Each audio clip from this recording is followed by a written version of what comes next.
Good morning, kids, and today we're checking out a brand new video from the Game Theaters about how MatPat analyzed every frame of Hello Neighbor.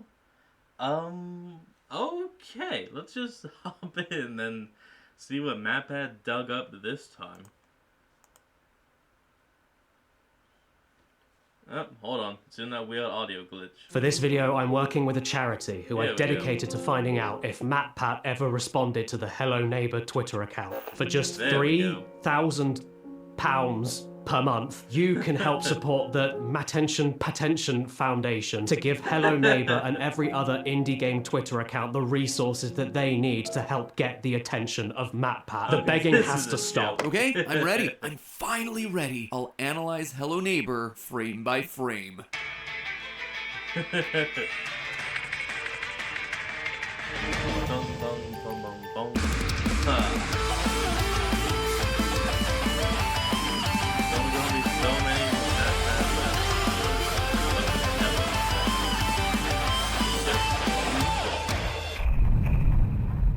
Hello, Internet! Welcome to Game Theory, the show that's always late to the meme. And no, you didn't read that title wrong, my friends. Today's the day that I finally answer the developer's call. Today, I'm putting one of the most iconic MatPat memes to bed. Today, I'm going to be analyzing the test pilot for the Hello Neighbor TV show, frame by frame. Now, if you have literally no idea what I'm talking about here, let me just bring you up to speed. Hello Neighbor, probably a game that needs no introduction, right? It was an indie horror game that blew up a couple years ago, all about a kid trying to break into their neighbor's house to discover the secrets that are hidden inside his basement. At the time, the devs really hyped up the enemy AI, the neighbor getting to know your routes through his house, getting smarter as you played. It was an idea everyone got really excited about. And the story they were teasing was also really cool, with images indicating that this mysterious neighbor had sold his soul to the devil. And so they released a pre-alpha, and then an alpha, and then another alpha, and another, and then there were like 3 or 4 separate betas, and each time the game was just vastly different and significantly worse. It's not going. The ball is stuck. It's stuck. Why does our copy of the game literally not do anything that it should be doing? Until the full game finally released, and it just wasn't good. It was glitchy, the puzzles didn't make sense, and the story was incoherent. It was this really big letdown for me, for a game that, honestly, I thought had a lot of promise. Now, I've done a handful of theories on those Okay, hold on, I didn't realize, but apparently the neighbor has a 5 o'clock shadow? I never saw that. alpha builds, and those really helped the game blow up in its early days. But after being so disappointed over and over again with the various releases, just kind of stopped covering the whole thing. Fast forward 2 years, and suddenly there's a new TV pilot for an animated show based on the series, and I'm getting tagged by the Hello Neighbor staff on Twitter to not just watch the thing, but to analyze it frame by frame. And normally that sort of thing be fine, no big deal. I get asked all the time on Twitter to analyze things. But what made this one different is that they did it over and over and over again. Not just once or twice, but 3 times back to back to back, basically saying the same thing over and over again. They were practically begging me to do a theory on this thing. The internet would eventually notice this long string of tweets, they were screen grabbed, and then they became immortalized as a meme. As for me, yeah, I never wound up doing it. I never did watch that TV pilot, nor did I analyze it frame by frame like they were asking me to, until today. That's right, I'm Also, I didn't know anything about there even being a show. finally going back to analyze this thing frame by frame 4 years later, which, you know, is fitting.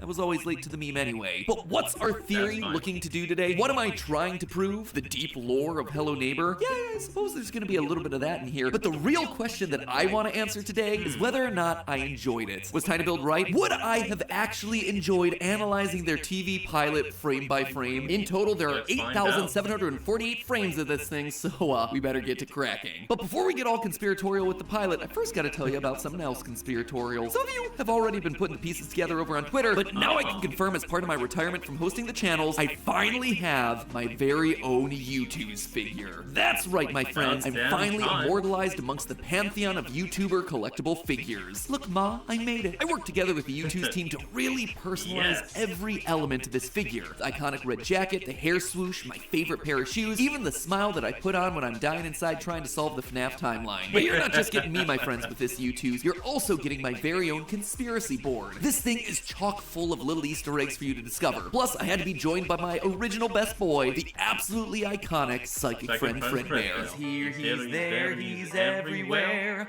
Who you gonna call? Psychic friend Fredbear. That's not all. For all you pin collectors out there, there's also these incredible spitting pins. Now you can have me shouting lore to Music Man anytime and anywhere you go. My personal favorite though has gotta be this one of me becoming a meat pretzel inside of Glamrock Freddy's stomach hatch. Look, it even opens and closes. Must be like some sort of robot kid. Now, if you don't know how U2's works, these are all limited edition items. In other words, once they're sold out, they're never coming back. There's a countdown clock and everything, which is why it felt fitting for them to be one of my final merch items. Feels poetic in a way. So grab yourself a little piece of history before they and I are gone forever. They're all available right now at u2s.com. Hurry down to the description and click the link to get your little MatPat while you can. Now then, I'm gonna take my seat right here on the couch, and we're finally gonna take a look at the YouTube pilot episode for a game about the scariest thing of all, stacking boxes. It's the ultimate box stacking. You gotta stack the boxes all the way up there. The final boss isn't a giant neighbor. It's a box stacking puzzle. The pilot's Oh only my 5 minutes God. long, but it gives us a pretty solid foundation of what the plot of the show would be. It follows a group of kids who are all suspicious of the neighbor, so they decide to investigate his home to see what they can find. Of course, it doesn't quite the go multiplayer. according to plan. The neighbor tries to catch him, but using his own house against him, they're able to escape. The kids watch as he puts a body into his trunk and drives off. Curious, the kids follow him and discover that it wasn't a body after all, but rather a doll that he then promptly buries. The neighbor yells at the sky for a bit, realizes that the kids are watching him, and then chases them away. They once again escape, racing home before the neighbor does. They watch him from the window until, of course, the neighbor turns and stares back. Cut to black. It's short, it's sweet, it captures a lot of the feeling of the original game. It's got secret passages, a mysterious but Okay, now I actually am interested. angry neighbor, and of course, a mystery about what the heck is going on with this guy. So if we want to figure that out, we gotta do what the meme suggests and go through it frame by frame. Here we go. Okay, so right here at the start, frame 5.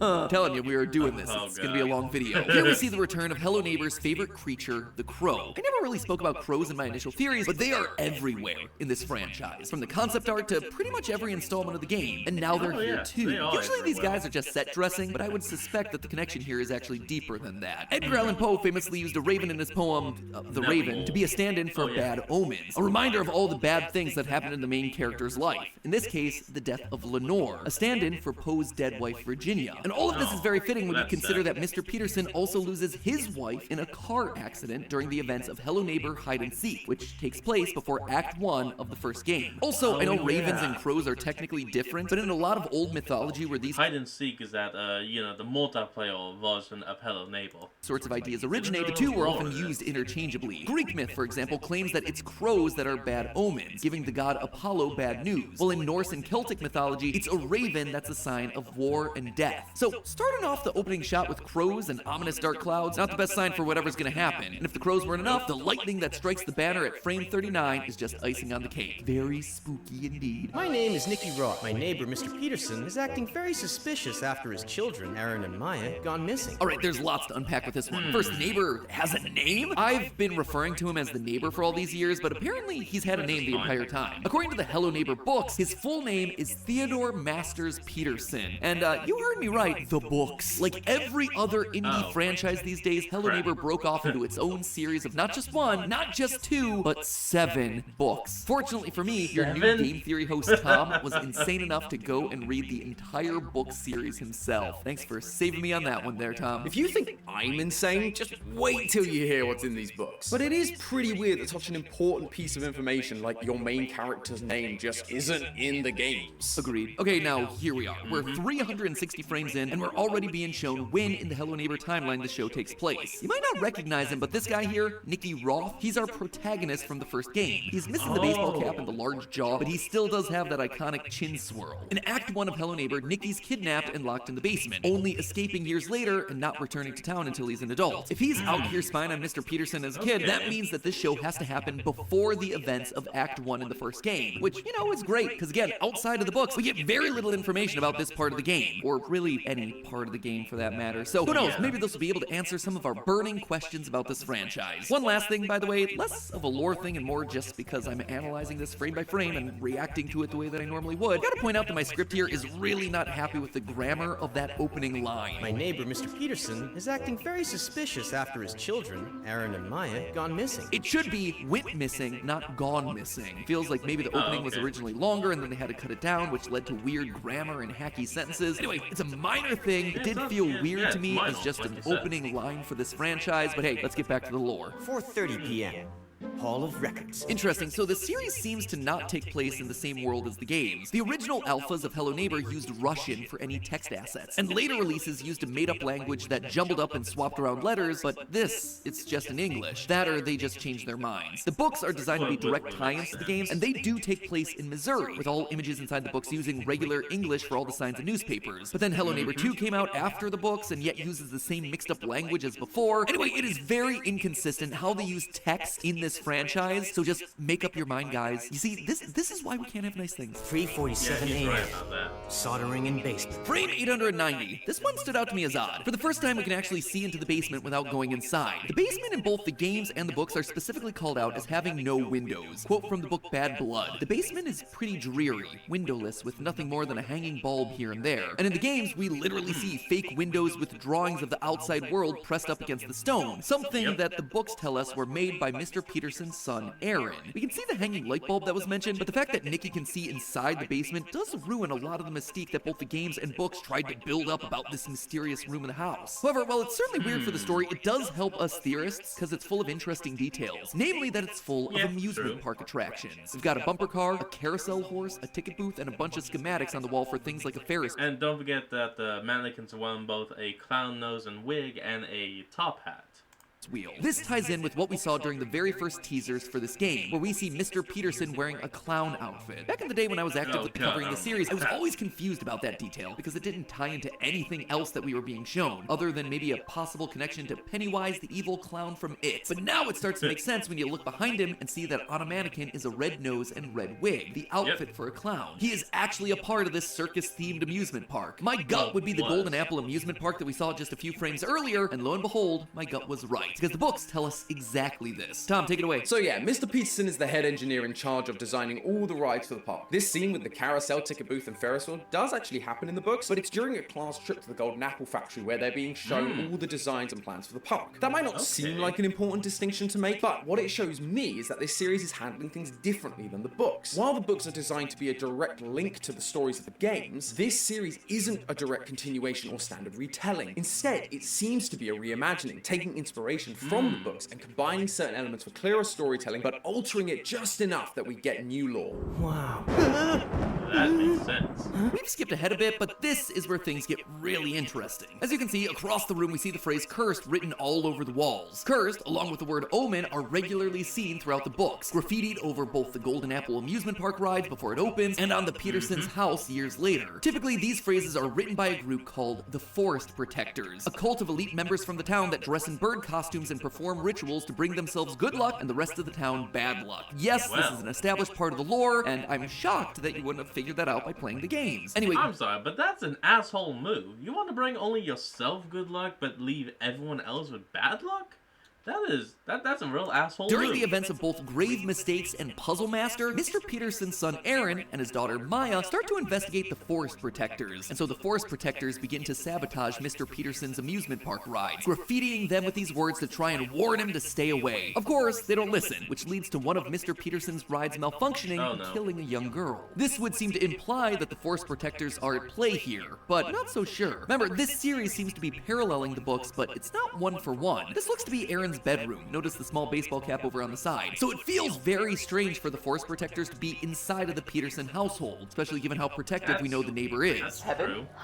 Have we reached heaven? Nirvana. Oh, wait. So what then is this all about? Well, I think all this wall art is down to the neighbor himself. A couple shots later, we see Maritza backing up against a wall with dozens of newspaper clippings and characters circled in red. This is taken straight from the first book, and it's not just any character that's circled, it's Aaron. Mr. Peterson is looking back across everything that went wrong with the park and noticing Aaron at every turn, writing the word omen next to him. In his paranoia, he believes Aaron is the bad omen. Aaron was around the ride that failed. Mr. Peterson's past rides at other parks also malfunctioned, killing even more people. And surprise, surprise, Aaron was there too. But the final nail in the coffin here, Aaron was also the one who pushed Mr. Peterson's daughter Maya off the roof, leading to her death. I suspect that is why he wrote all over Aaron's walls, as a reminder of why he was locking Aaron in the basement, meaning Aaron is likely still in the basement of this story as well. But speaking of that conspiracy board, well, I said it's lifted straight from the first book, there are noticeable differences. Some of them are small, like the calendars lining up with March of 1993 and September of 1994, which is is 18 months apart. That right there is the same amount of time okay. Mr. Peterson was given to complete his park attractions in the books. But there are other details here that have themselves a much deeper meaning. We see articles about crows, the university president committing tax fraud, and a celebrity called Casey Clark who fell from grace. I looked into that character specifically, but she isn't anywhere else in this franchise at all. No books, no games, not even in the animated series, at least from what I could tell, which means that it's not the character that's important, but rather what they did. This board isn't just noting down a bunch of paranoid ramblings of Mr. Peterson like we see in the first book. Instead, it seems to be more in line with his investigations during the second book trilogy, which, confusingly enough, takes place before the first book trilogy. It's kind of like Star Wars if it didn't have cool laser swords and magical powers, and instead had a lot of bear traps and boxes. Just so many damn cardboard boxes! It seems to me that Mr. Peterson is trying to uncover the mystery surrounding the forest protectors, and how they create bad luck for the town while keeping all the good luck for themselves. He's looking into the bad luck that follows people in the town like the celebrity and the university president, as well as researching into crows, which we've established are a symbol of bad luck, which makes Mr. Peterson a lot less evil and a lot more like a misunderstood sympathetic villain. He literally tells the kids later in the pilot, "You kids,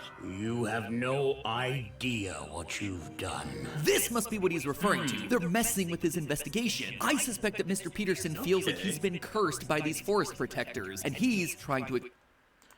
Oop, hold on, I'll be right back. And we're back. Sorry about that wait. To expose them. But he's worried that all these detective kids getting in his way, they're gonna not only ruin his life, but also ruin the town as a result. Frame 4703. That walking animation is really something. His body's always turned to the left and we can't see his legs. Makes it look like they've used a forward walking animation but just keyframed it sideways. And that's weird because they've shown front-facing versions of him before. So it's not like a Sonic the Hedgehog or Mickey Mouse situation where they always have to face one side or the other because of that iconic shape. Hopefully they were able to iron that out in the full series. Other than that, yeah, nothing really to add. It just made me laugh. These are the little details that you notice when you're asked to do things frame by frame. No, not this time. Not this time. You're not gonna do this to me again. Not again. And just like that, we're into our final scene. And I gotta say, the neighbor is far less scary as soon as you make him speak. Part of what was terrifying about him in the games, and even in the first trilogy of books for that matter, is that he almost never speaks. In the second and third book especially, he just towers over Nikki without saying a word, just staring. That makes him creepy and mysterious. But as soon as he starts talking in full sentences like this, kind of ruins the mystique, makes him a lot less threatening. I get that he's human, and they're trying to make him more sympathetic, but I don't know, it just kind of takes the wind out of the sails there. Anyway, we're back at the Golden Apple Amusement Park, which really is the linchpin of the series. So much happens here in the book series, and we're clearly seeing some of that take place here. The crows begin to circle, and in the second trilogy of books, crows only begin to circle during storms. Now, the crows themselves aren't strictly involved in anything nefarious. In the books, and in reality, birds actually use the Earth's natural magnetic field to help navigate their way, namely during seasonal migrations. Messing with that field, though, can cause an effect known as electrosmog, which causes birds to break away from their traditional flight paths. Now, really big storms do have the ability to affect electromagnetic fields in the world, but never really enough to affect bird migrations. Here in Ravensbrook, though, they're known for having incredibly powerful storm systems compared to the rest of the country, which in turn causes the crows' flight patterns to shift drastically, leading them to then circle. However, this also acts as a sign of a storm coming, and when a storm comes, that means the forest protectors have begun their ritual to curse the town and thereby bring themselves good luck. That's why we see Mr. Peterson here yelling at the sky, "You're not gonna do this to me again!" It's not the crows that he's speaking to, but rather the forest protectors who are bringing a curse upon him and the rest of the townspeople, which he blames for the death of his wife, his daughter Maya, and the failure of his ride designs. Later in the scene, we see him reveal an object with a gemstone in the middle, which is another direct reference to the forest protectors and their ritual. It does look slightly different in the books, but clearly it's meant to be the same thing. Quote, "It's not quite round, but not a cube either. It has lots of sides, each one catching the early dawn light creeping past the clouds. From here, it looks to be about the size of my palm, a tarnished brassy thing. And just look at the pictures. Clearly there are some obvious comparisons here. Now, this device in the book is super important because it's part weather detector. This allows the forest protectors to know when a storm's coming so they can perform their good luck ritual. But it also seems to be the thing that actually brings good luck to anyone who's holding it. Wonder if that's maybe why it changed its shape. There are these real-world gemstones called star sapphires. They look like normal sapphires, but with a star-shaped pattern in the middle. Back in the day, they were thought to ward off witchcraft, hexes, and curses. Now, in the book, Mr. Peterson managed to make one of these, and suddenly the investigation into his his past ride malfunctions and all the deaths that they cause, they all get dropped in an instant. So again, this seems to be what he's referring to here when he talks about the Force Protectors not doing this to me again, because he now has the device that'll be able to change his fate. But one thing you'll notice throughout my analysis here is the repeated phrase in the books, right? All of this stuff is explained in the books. So I just wanted to see if there was anything I could take away from this scene that didn't rely on book knowledge. And the thing that stood out to me was the burying of the doll in the middle of the amusement park. This doll was Maya's doll that we see her carrying around in the game Hide and Seek, which came out in 2018. Now, this doll has shown up in later games of the franchise, like in an underground shrine during the VR game Search and Rescue, but Mr. Peterson's never buried this doll specifically in any of the other games or stories as far as I can tell. So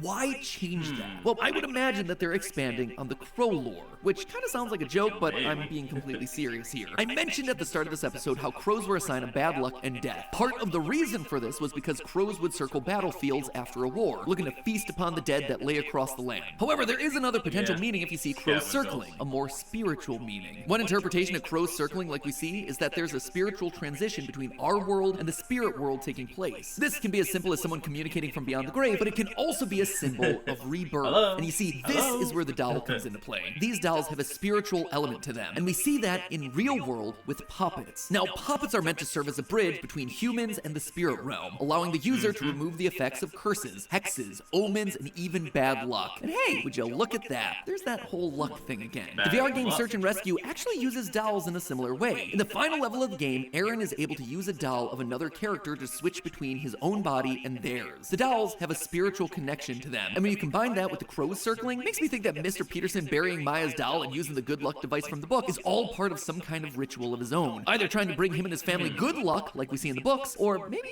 it's something darker than that. Maybe he's trying to reach out to the spirit realm and bring his daughter back to life. We saw in the original alpha that he is more than happy to make a deal with the devil. Who's to say that he wouldn't try something so extreme that stands against both God and nature? And that, my friends, basically brings us to the end of this pilot episode. So it's time for me to finally answer the question that I've been wondering for the last 4 years. Did MatPat truly enjoy analyzing this frame by frame? And I gotta say, yeah, it was okay, but honestly, I would have enjoyed it way more if the lore of the books was actually in the pilot itself. I mean, really think about how this episode's gone. If we go back through this video and remove any and all references to the books and the book lore, even the one... Oop, hold on, we'll be right back. And we're back. Even the ones that came out before this pilot, what would I have actually been able to predict? I guess I would have found some cool details about crows, Maya's doll. Maybe I'd been able to figure out some connection to bad luck, maybe? But the idea of a weather detecting good luck device, the entire concept of the forest protectors? Yeah, there is no chance. That never appears in any sort of game media. The old days of Hello Neighbor were fun because all the answers were in the actual game itself. Anyone could just pick up the game and understand it. And for those who were truly dedicated fans that wanted to go a level deeper, all the clues were in the game, minus a few small details that might have been left on a Twitter page or some website. But nowadays, all these indie horror franchises, they're basically asking us to do homework, because to understand anything in this pilot, or honestly the recent games, you have to have read the 1,400 pages spread across their 7 books. Now, to be fair, this isn't just Hello Neighbor's problem. That's 200 pages per book. Seeing it more and more across all sorts of media. FNAF, great example of that. It used to be that the games were completely solvable just from the games alone. Sure, you might be able to find some extra cool information on Scott's website or a cryptic line from a single book, but the game was all you really needed, and it then left you with some dangling threads to theorize about in future games. But by Ruin, still have no idea who Gregory really is, why he's there. Oh, and now there's this random robot down in the basement pretending to be him? If you only play the games, there's no way that you would know that this thing is the Mimic, the big villain from 3 of the books, or that Gregory was Patient 46 and definitely evil. We're also seeing it with franchises like Marvel, who are now so focused on overarching narratives that the individual stories are becoming less contained. And if you do hope to understand everything about the main antagonist, sorry, you gotta binge 8 hours worth of television shows multiple times over. This naturally leads to more frustration and more burnout in the fan base. Now, any theory that gets made stops being a theory and becomes more of a recap of the last few books that nobody bothered to read, which just isn't interesting for me as a theorist, or for people watching these videos. When these tweets initially came out, part of the reason I didn't respond was for exactly this reason. I had my hands full with the FNAF books and didn't have time to catch up on all the extra outside media that was being made for this particular franchise. But look, I don't want this to be a complete downer of an ending, because besides the box stacking and glitchy gameplay, I think this franchise is fun. It's goofy, it's dumb, but it's fun. The story in the books is actually a good story. We just need it within the actual games and show, because there's a lot of potential for the future of this franchise in the theorizing department. From what I can tell, there are more Hello Neighbor games on the horizon. I mean, Hello Neighbor Diaries literally released a couple months ago in December. Tom told me that the 7th book ends on this massive cliffhanger and seems to be part of a trilogy that never finished, and I know that there's the whole of Season 1, as well as potentially Season 2 and 3 coming for this show that we analyzed the pilot for today. There just needs to be a bit more of a balance here. Give your games and your shows a little more lore, mix in a couple more clues, and make your books a little less important in that equation. Because at the end of the day, those mysteries are the things that keep us theorists coming back for more, and those are the things that allow us to hook into a story and care about the characters, as opposed to walking away from a 5-minute pilot going, what did I just watch? And if you can manage to find that balance, who knows, maybe the rest of the industry will take notice, and you'll manage to get Tom and Lee coming back to make their own theories about your franchise. But as for me and this pilot, as I ride off into the sunset, I think we can finally call this meme officially dead and buried. But hey, that's just a theory. A game theory. Thanks for watching. Well, folks, that's going to be the end of today's video. I hope you all enjoyed this. Remember to like, comment, and subscribe for more. And I'll link to the original video will be in the description below. And I'll see you folks next time when we flick on. Peace out.